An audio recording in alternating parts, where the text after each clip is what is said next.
May kwento ako. Isa akong lalaki at share ko lang ang karanasan kong ito. Kami ng girlfriend ko ay mag-iisang taon pa lang sa relasyon. Uy, bagong-bago.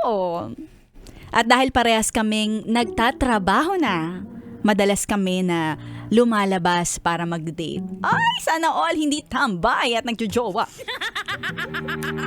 From mga kain, sa tapsilugan, to book ng flight para sa mga malupit na bakasyunan. Uy, kayang-kaya. Sobrang saya ng aming unang taon. Sana nga ay magtuloy-tuloy. May isa lang akong napansin. Hindi naman ito napakalaking problema. Pero kailangan lang ng atensyon niya.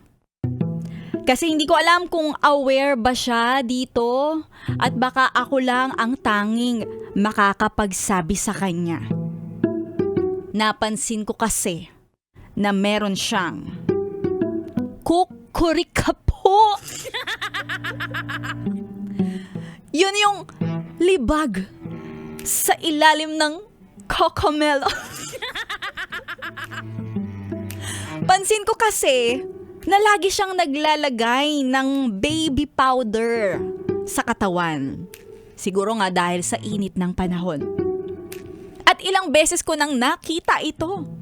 Dahil lagi kaming sabay na maligo. Kaya, kitang-kita ko. Ako nga ang naghihilod para matanggal ang kukurikapo at gusto ko na siya ang may pinakamalinis at may pinakamakinis na cocomelon sa balat ng lupa.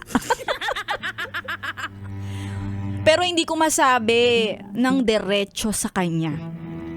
Okay lang naman na ako ang makakita. Kaso, baka kapag kami ay mag-family outing at magsuot siya ng bikini, may ibang makakita at mapagtawanan pa ang girlfriend ko.